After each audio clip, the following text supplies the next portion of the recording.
সাহাবীরা আমার নবীজির জন্য তাদের জীবন কুরবানি করে দিয়ে গেছেন, মৃত্যুর সময় নবীর কাছে সালাম পৌঁছাইছেন। বলেন ঠিক কিনা? বন্ধুরে, উহুদের যুদ্ধে সুলাফা কাফের, একজন কাফের সুলাফা তার দুই ছেলে হযরত আসেম রাদিয়াল্লাহু তাআলা আনহুর হাতে মারা যায় উহুদের যুদ্ধে। এই সুলাফা হযরত আসেম রাদিয়াল্লাহু আনহুকে পুত্র হত্যার প্রতিশোধ নেওয়ার জন্য সে মক্কায় ঘোষণা করলো, তোমরা যদি আসেমের মাথা কাইটে আমার কাছে আইনা দিতে পারো তাহলে আমি তোমাদেরকে 100 উট পুরস্কার দিব, আর আসেমের মাথার খুলিতে আমি মদ পান করব। এই ঘোষণা করলো। ওরে আল্লাহ, কিছু লোক মক্কার তার ঘোষণা শোনার পরে 100 উট, বাড়ির কাছের কথা নাকি, একটা উটের দামে মিয়া 5 লাখ 10 লাখ কথা কন, এইরকম 100 উট পাবে ঘোষণা করে দিল। কিছু লোক এই পুরস্কার পাওয়ার জন্য নবীজির কাছে মুসলমান বলে জাহির করলো। মদিনায় এসে বলতেছে, হুজুর আমরা সবাই ইসলাম গ্রহণ করছি, আমাদেরকে ইসলাম শিক্ষা দেওয়ার জন্য কিছু উস্তাদ সাহাবী আমাদেরকে দেন, তাদের কাছ থেকে আমরা ইসলাম শিক্ষা করব। এর মধ্যে হযরত আসেমের নাম পর্যন্ত বলে দিল, হুজুর ওই আসেমের বয়ান তার ওয়াজ আমাদের কাছে ভালো লাগে, আসেমকে উস্তাদ হিসেবে আমাদেরকে দিবেন। আসলে ওদের মনের ভিতর হলো শয়তানি। খারাপ লাগতেছে ভাইজান। আমার নবীজি 10 জন সাহাবীর একটা জামাত পাঠাই দিলেন, যারা ছিল কোরআনের হাফেজ এবং কারি, বড় আলেম ছিল, ওদেরকে দিন শিখাবে, কোরআন শিখাবে। 10 জনের একটা জামাত পাঠাই দিলেন মক্কায়। জোরে কন সুবহানাল্লাহ। আমার ভাইয়েরা, আরে ওরা 200 লোক মক্কার মাঝখানে রেখে আসছে অস্ত্রপাতি দিয়া, ছদ্মবেশে আসছে ইসলামের নাম করে। এই 10 জন সাহাবী যখন ওই মক্কার মাঝপথে গেল, ওই 200 লোক তাদের অস্ত্র নিয়ে 10 জনের উপরে হামলা চালাইছে। বন্ধুরে 8 জন জায়গায় শহীদ হয়ে গেল, 2 জন জীবিত ছিল। তার মধ্যে হযরত আসেম রাদিয়াল্লাহু আনহু তিনিও সেখানে শহীদ হয়ে গেলেন। আসেম রাদিয়াল্লাহু আনহু জানতে পারছিলেন তার মাথার খুলি দিয়ে মদ পান করবে ওই সুলাফা। বন্ধুরে, মৃত্যুর আগে হযরত আসেম রাদিয়াল্লাহু আনহু 2টা মোনাজাত করলেন আল্লাহর কাছে। যখন শহীদ হয়ে যান, জীবন বের হয়ে যাবে, 2টা দোয়া করছিলেন, আল্লাহ তোমার রাস্তায় আমি আমার জীবন কুরবানি দিতেছি, আমার মাথা কাটা যাইতেছে তোমার রাস্তায়। আল্লাহ তোমার কাছে আমার একটা দরখাস্ত, আমি যে তোমার রাস্তায় শহীদ হয়ে গেছি এই খবরটা আমার নবীজির কাছে তুমি পৌঁছাইয়ে দিও। আরে মিয়া, ভালোবাসা মহব্বত কাকে বলে? মৃত্যুর সময় আমরা আমাদের ছেলে মেয়ে স্ত্রীকে স্মরণ করি, কথা বলেন ঠিক কিনা? কিন্তু এই সাহাবী ছেলে মেয়েকে স্মরণ করছে নাকি? আমার নবীজিকে স্মরণ করতেছে। এ আল্লাহ, তোমার নবীর কাছে আমার মৃত্যুর সংবাদটা, শহীদের সংবাদটা তুমি পৌঁছাইয়ে দিও। আর একটা দরখাস্ত, মাবুদ রে, আমার মাথা তোমার রাস্তায় কাটা যাইতেছে, আল্লাহ ওই কাফেররা যেন আমার মাথা নিয়ে আমাকে অপমান না করে, আমার মাথাকে তুমি হেফাজত কইরো। এই কথা বলে শহীদ হয়ে গেলেন। সত্যি আমার ভাইরা, কাফেররা আসছিল তার মাথা কাটার জন্য। আল্লাহ পাক ভীমরুলের জামাত পাঠাই দিলেন, ভীমরুল এসে তার মাথাকে পাহারাদারি করলো।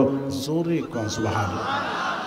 পারে নাই কিছু করার জন্য, শহীদ দোয়া করছে, আল্লাহর দরবারে কবুল হয়ে গেছে। নবীর কাছে আল্লাহ পাক সংবাদ পাঠাই দিলেন। আমার নবীজির চোখ বেয়ে ঝরঝর করে মদিনায় পানি পড়তেছিল, আর বলতেছিল, সাহাবীরা শোনো, কাফেররা আমার আসেমকে শহীদ করে দিয়েছে।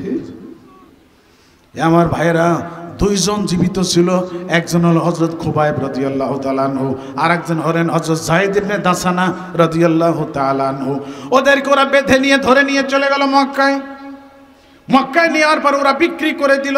একজন 100 উটের বিনিময়ে খরিদ করল হযরত খুবাইব রাদিয়াল্লাহু তাআলা আনহুকে, আর একজন যায়েদ ইবনে দাসানা রাদিয়াল্লাহু তাআলা আনহুকে 50টা উটের বিনিময়ে খরিদ করলো, উভয় তাদের পিতার হত্যার প্রতিশোধ গ্রহণ করার জন্য। বন্ধুরে, যায়েদ রাদিয়াল্লাহু তাআলা আনহুকে 2 জনকে শুলিতে চড়াইয়ে ওরা শহীদ করে। যখন শুলে চড়ানো হইল, যায়েদ রাদিয়াল্লাহু আনহুকে শুলে চড়াইছে। ওই সময় মক্কার বড় বড় লিডার উপস্থিত ছিল হত্যাকাণ্ড দেখার জন্য। মক্কার সবচেয়ে বড় নেতা ছিল আবু সুফিয়ান, যিনি পরবর্তীতে ইসলাম গ্রহণ করেছিলেন। আবু সুফিয়ান তখন ইসলাম গ্রহণ করে নাই, সে আসছে এই হত্যাকাণ্ড দেখার জন্য। যখন শুলিতে চড়ানো হয় যায়েদ ইবনে দাসানাকে, তখন বলতেছিল আবু সুফিয়ান, এ যায়েদ, তুমি কি এইটা পছন্দ করো নাকি? তোমাকে আমরা মুক্তি দিয়ে দেই, তোমার পরিবর্তে তোমার নবীকে এই শুলে চড়াইয়া হত্যা করি। যায়েদ রাদিয়াল্লাহু আনহু গুসায় ফেটে পড়লেন আর বলেন, এ কাফেরের দল, তোরা শুনে রাখ, আমার নবীজি যেখানে থাকেন না কেন তার শরীরে একটা কাঁটা বিদ্ধ হোক, আমার জীবন থাকতে আমি তা হইতে দিব না, সহ্য করব না। জোরে কও সুবহানাল্লাহ। আমার ভাইরা, নবীজির মোহব্বত সাহাবীরা সবচাইতে বেশি করছেন। খুবাইব রাদিয়াল্লাহু তাআলা আনহুকে যখন শহীদ করা হয়, আরে আল্লাহ তাকে বেঁধে রেখেছিল মসজিদে আয়েশার পাশে। মসজিদে আয়েশা হাজিরা আছেন নাকি এখানে? হাজি আছেন কে কে? হাজি বা উমরাকারী একটু হাত উঁচু করে দেখান তো। হাজি উমরাকারী, নারায়ে তাকবীর। মসজিদে আয়েশা থেকে ইহরাম বাঁধতে হয় যারা উমরা করে বারবার, মনে আছে? মসজিদে আয়েশা গেছেন না? মসজিদে আয়েশা এর অদূরেই খুবাইব রাদিয়াল্লাহু আনহুকে কাফেররা বেঁধে রেখে দিয়েছিল, খাবার দেয় নাই। আমার আল্লাহ পাক জান্নাতি খাওয়া তার কাছে পৌঁছাইয়ে দিয়েছে, জান্নাতি খানা পৌঁছায় দিয়েছে। খুবাইবকে পাহারাদারি করার জন্য ওরা একটা মেয়েকে, কাজের মেয়েকে, দাসীকে ওখানে মোতায়েন করছিল, তুমি পাহারাদারি করবা। ওই দাসী যখনই আসে, আইসে দেখে খুবাইবের সামনে আঙ্গুরের থোকা, জোরে কও সুবহানাল্লাহ, আঙ্গুর থুকায় থুকায় তার সামনে আঙ্গুর। এইটা দেখে ওই বাদী পরবর্তীতে ইসলাম গ্রহণ করেছিল, মুসলমান হয়ে গিয়েছিল, ও বলতেছে ওই সময় মদিনায়, মক্কায় কোনো আঙ্গুর ছিল না, কোনো আঙ্গুর পাওয়া যাইতেছিল না, অথচ তার সামনে থুকায় থুকায় আঙ্গুর। জোরে কও সুবহানাল্লাহ। কে পাঠাইছে? আর একটু জোরে কও। খুবাইব রাদিয়াল্লাহু তাআলা আনহুকে যখন শহীদ করে, এ আমার ভাইরা, তাকে যখন শুলিতে চড়ানো হয়, ওই সময় মক্কার কাফেররা তাকে বলছিল, এ খুবাইব, তোমার মনের কি শেষ আশাটা কি একটু বলো দেখি। সে বলতেছে, আমার শেষ আশা হলো আমি 2 রাকাত নামাজ আদায় করব। তাকে সুযোগ দেওয়া হলো, উনি ছোট্ট ছোট্ট সূরা দিয়ে সংক্ষেপে 2 রাকাত নামাজ পড়লেন। নামাজের পরে বললেন, তোমরা মনে করছো আমি মৃত্যুর ভয়ে সময় ক্ষেপণ করতেছি, এই জন্য নামাজকে সংক্ষেপ করলাম। জোরে কও সুবহানাল্লাহ। তা না হলে আমি নামাজ লম্বা পড়তাম, আরো 2 রাকাত পড়তাম, কিন্তু তোমরা মনে করবে আমি মৃত্যুর ভয় মনে হয় সময় ক্ষেপণ করতেছি, এই জন্য আমি সংক্ষেপে 2 রাকাত নামাজ পড়লাম। নামাজ শেষ করে 2টি হাত আসমানের দিকে তুলে ধরছে খুবাইব রাদিয়াল্লাহু আনহু, আল্লাহর কাছে দোয়া করে। একটা দোয়া করছে, সেটা হলো, আল্লাহ, আমার নবীর কাছে আমার বিদায় বেলার সালামটা তুমি এখন পৌঁছাইয়া দাও। নবীজি মসজিদে নববীতে বসা, হঠাৎ বলে উঠলেন, ওয়ালাইকুম আসসালাম ইয়া খুবাইব। এ আমার সাহাবীরা, এইমাত্র খুবাইবকে কাফেররা আমার খুবাইবকে শহীদ কইরে দিল। আমার ভাইয়েরা, 40 জন কাতরা নিয়ে হামলা করছিল, একে তো শুলে চড়াইছে, এরপরে চতুর্দিক দিয়ে 40 জন কাতরা নিয়ে কুবাইছিল কাফেররা। আমার ভাইরা, তাকে শহীদ করার পরে শুলের উপরে চড়ানো ছিল, 40 দিন পর্যন্ত তারা রাখবে। 40 জন পাহারাদারি করতো দৈনিক। কয়দিন রাখবে? 40 দিন পর্যন্ত শুলের উপরে চড়ায় রাখবে তার মৃতদেহ। বন্ধু রে, আরে 40 জন করে পাহারাদার, দিনে 40 জন, রাতে 40 জন পাহারাদারি করবে। কাফেররা বলে দিল, সারা মক্কায় জানাই দিয়া হোক, মুসলমান তাদের দশা এরকম হবে। খুবাইব রাদিয়াল্লাহু আনহুর লাশকে শুলের উপর চড়ানো হইল। আল্লাহর পক্ষ থেকে নবীজির কাছে জানানো হয়ে গেল। আমার নবীজির চোখ দিয়ে ঝরঝর করে পানি পড়তেছে। নবীজি বলেন, হে আমার সাহাবীরা, তোমরা কেউ পারবে নাকি আমার খুবাইবের লাশ আমার কাছে আইনে দিতে? আমার ভাইরা, হযরত আলী রাদিয়াল্লাহু আনহু লাফ দিয়ে দাঁড়ায় পড়লেন, মিকদাদ রাদিয়াল্লাহু তাআলা আনহু লাফ দিয়ে দাঁড়ায় পড়লেন, বলেন, ইয়া রাসূলুল্লাহ, আমরা জীবনের বিনিময় হলেও আপনার খুবাইবের লাশ আপনার কাছে পৌঁছায় দিব। জোরে কও সুবহানাল্লাহ। আমার ভাইরা ঘোড়া নিয়ে ছুটলেন মদিনা থেকে মক্কার দিকে। হযরত আলী রাদিয়াল্লাহু আনহু, হযরত মিকদাদ রাদিয়াল্লাহু তাআলা আনহু ঘোড়া নিয়ে ছুটছে খুবাইবের লাশ নিয়ে যাওয়ার জন্য। আমার নবীজি তাদেরকে পাঠাইছে। আল্লাহু আকবার। ওন্না চলে আসছে। আমার ভাইরা ঈশার নামাজের পরে আইসে দেখে যারা পাহারাদারি করতেছিল তারা ঘুমায় পড়ছে। জোরে কও সুবহানাল্লাহ। ঘুম পালাইছে কে? আমার ভাইরা, হযরত আলী রাদিয়াল্লাহু আনহু লাফ দিয়ে উঠে গেলেন শুলের উপরে।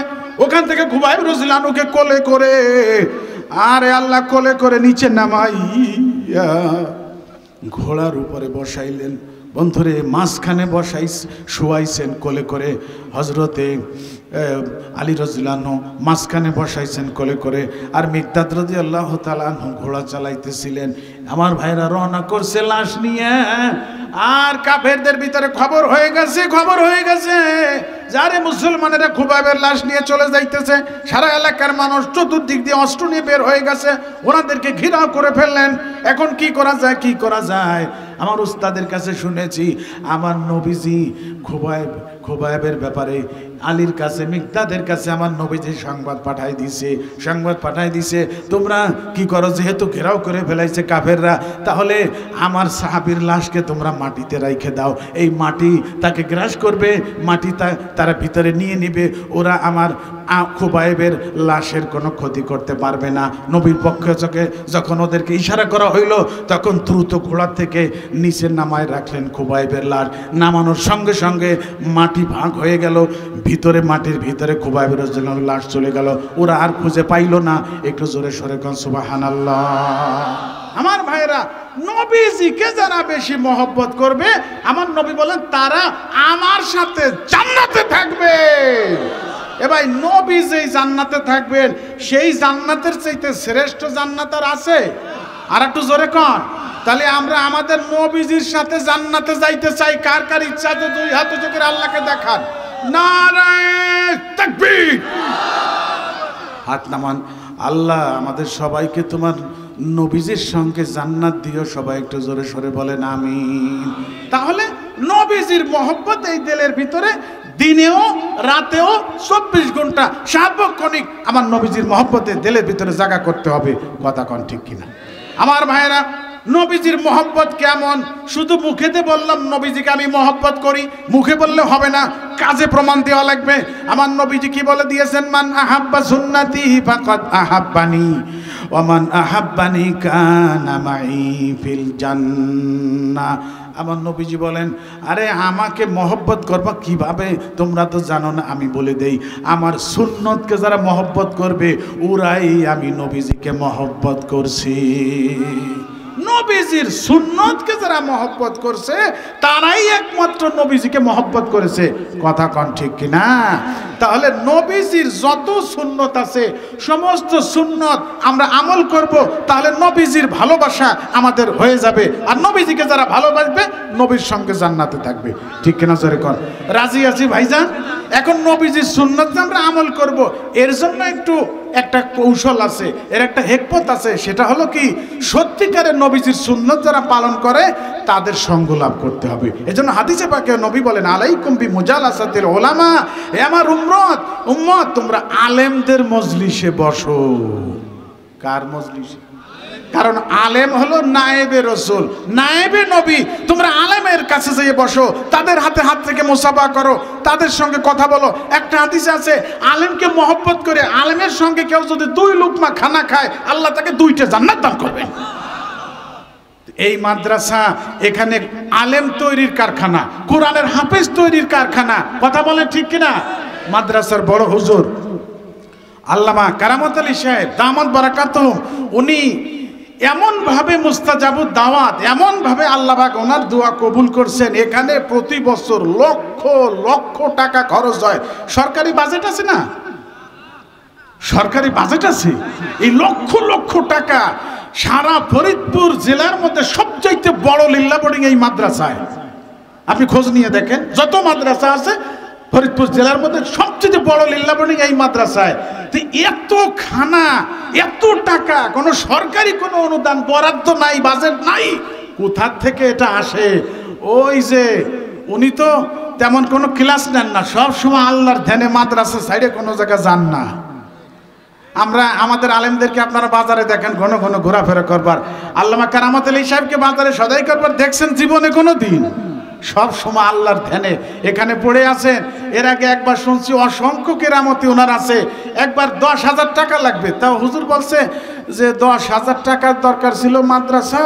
এখন উস্তাদরা কি কইলেন, হুজুর 10,000 কথা কইলেন, মোটে একটু বাড়াই কবার পারলেন না? ওয়াল্লাহ একটু পরে দেখা গেল 1,10,000 টাকা নিয়ে এসে পাঠাই দিছে কে? আর একটু জোরে কন। হুজুরের সর্বশেষ ইচ্ছা, উনি একটা সংগঠন করছেন নামাজি কাফেলা। কন্দি কি কাফেলা? আর একটু জোরে কন। হুজুরের চাহিদা, মক্কা শরীফ যাই আল্লাহর ঘর ধইরা বলছে যে আল্লাহ আমার মনের চাহিদা যে সমস্ত মুসলমান যেন নামাজি হয়ে যায়। আল্লাহর কাছে বইলে এখানে এসে কাজ শুরু করছে। নামাজি কাফেলা নামে একটা কাফেলা চালু করছে। হুজুর তা কি জানেন? বলমারিতে আমি সংগঠন করছি সব ইউনিয়নে। হুজুর আমারে নির্দেশ দিচ্ছেন যে সব ইউনিয়নে আপনি নামাজি কাফেলা সংগঠন বানাবেন। আমি বলমারিতে বানাইছি ইউনিয়নের প্রত্যেক ইউনিয়নে সংগঠনের এই কাফেলার আমি লোক সেট করছি আলহামদুলিল্লাহ। স্বতঃস্ফূর্তভাবে সবাই শরিক হয়েছে যে হুজুরে আমিও নামাজি কাফেলা, কারণ নামাজি যারা, নামাজি কাফেলায় যারা যোগ দেবে, যারা নামাজি হয়ে যাবে, আল্লাহ তাদেরকে কিয়ামতের ময়দানে বিনা হিসাবে জান্নাত দান করবেন।